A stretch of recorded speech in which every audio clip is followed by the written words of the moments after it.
여기에 이강인이 후배 아모림 감독 체제 맨체스터 유나이티드의 첫 영입이 될 수 있을 거라는 기대감이 상당합니다. 영국 현지에서는 이강인의 재능을 높게 평가하고 있습니다. 이강인의 맨체스터 유나이티드 이적설을 다룬 영국 현지 매체 기브미 스포츠는 이강인을 두고 뛰어나다면서 공격형 미드필더 포지션과 측면에서 뛸 수 있는 이강인은 여러 역할을 커버할 수 있기 때문에 아모림 감독의 시스템에 완벽할 것이라며 기대를 숨기지 않았습니다. 복수의 현지 매체에 따르면 이강인은 현재 맨체스터 유나이티드를 비롯한 여러 프리미어리그 구단들의 관심을 받고 있습니다.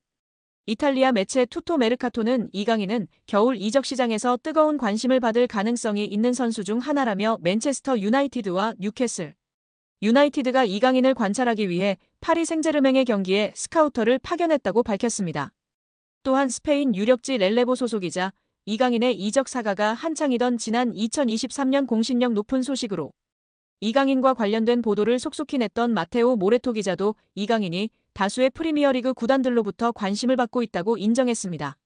모레토는 PSG는 이강인을 겨울 이적 시장에서 매각할 의사가 전혀 없지만 여러 구단들은 끊임없이 이강인에게 구애의 메시지를 보내고 있다면서 투토 메르카토의 주장과 마찬가지로 뉴캐슬 유나이티드와 맨체스터 유나이티드가 이강인에게 관심을 보이는 중이라고 이야기했습니다.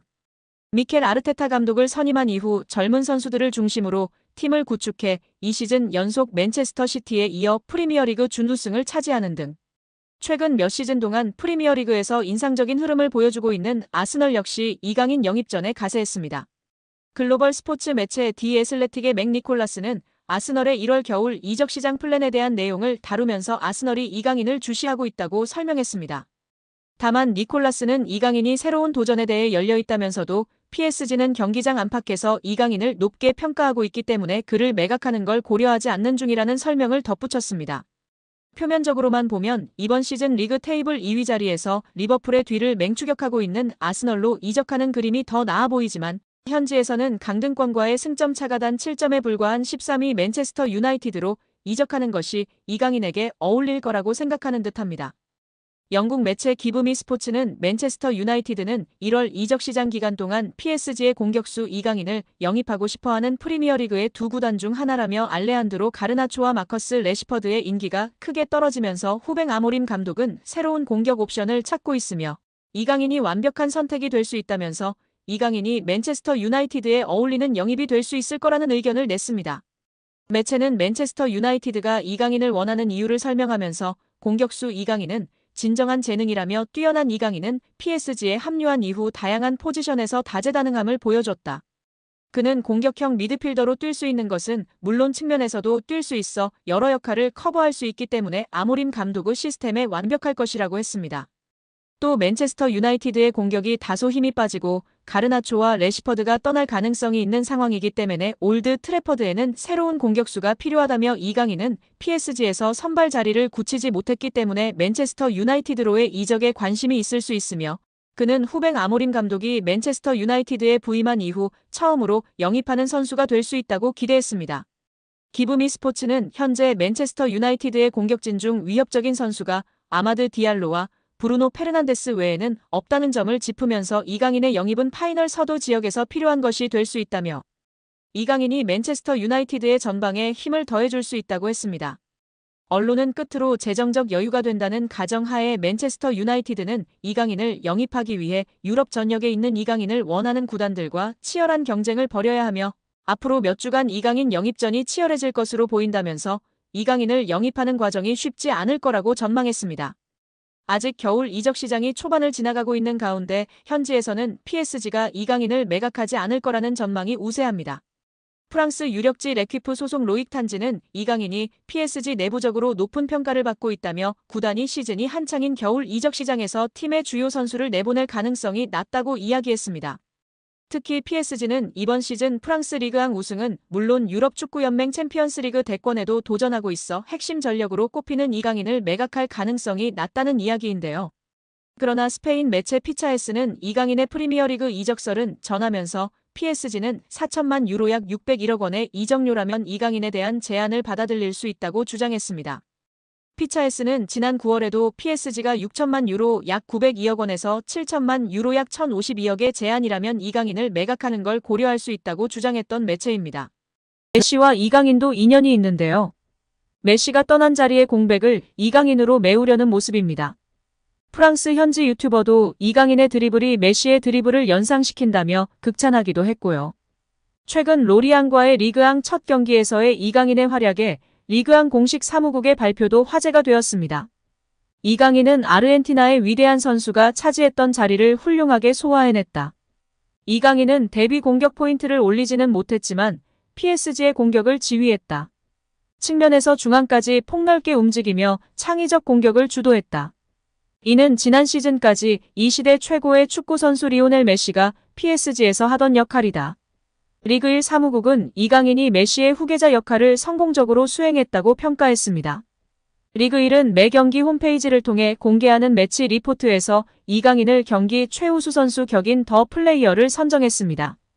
리그 1은 이강인과 왼쪽 공격수로 나선 마르코 아센시오는 PSG 공격에 활기를 불어넣은 점에 대해 칭찬받을 만하다.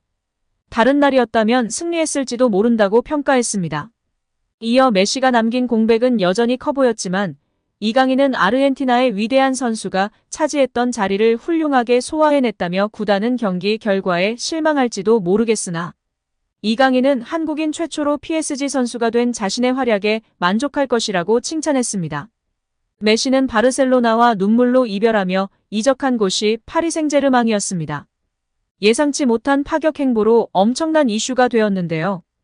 재정난에 휩싸였던 바르셀로나가 결국 메시를 프랑스에 거함 파리 생제르맹에 판매하게 되었습니다.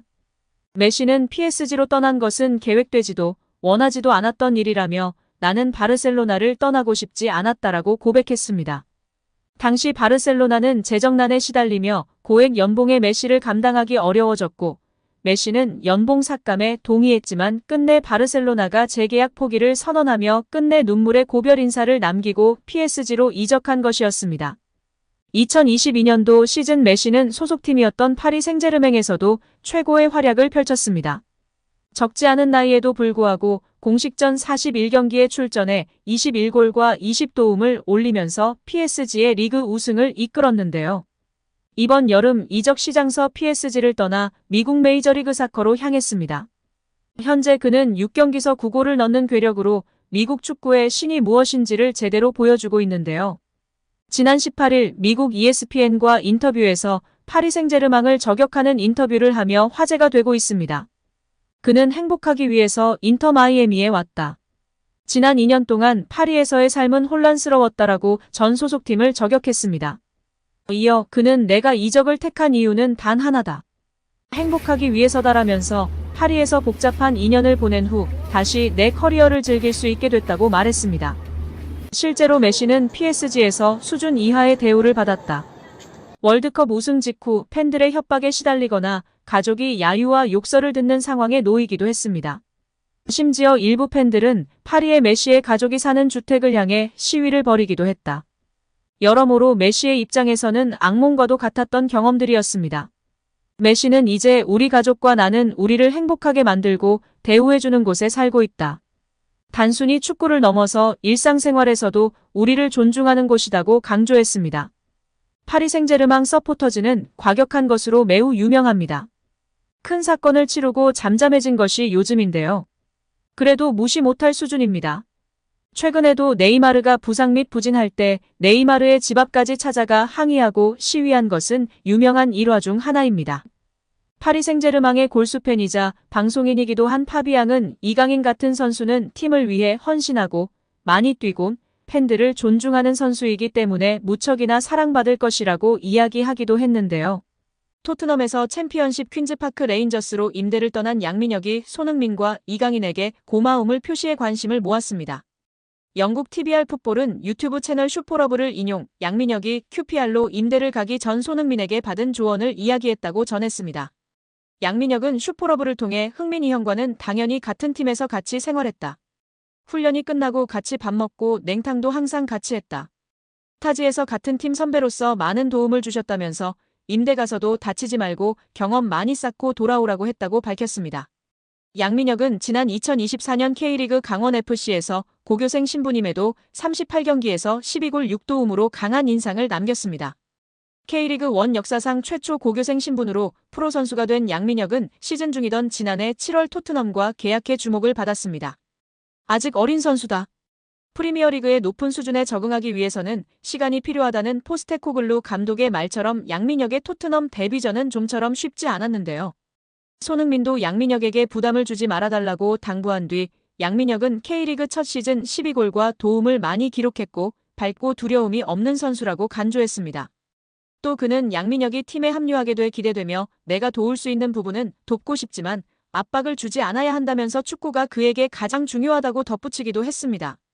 결국 양민혁은 경험을 쌓기 위해 QPR로 임대 이적하기로 했습니다. 요한 랑게 토트넘 테크니컬 디렉터는 제게 있어 임대 시장은 선수들의 성장에 있어 매우 중요한 단계라면서 프리미어리그 데뷔를 한 선수들의 80% 이상이 임대를 경험했다고 밝혔습니다.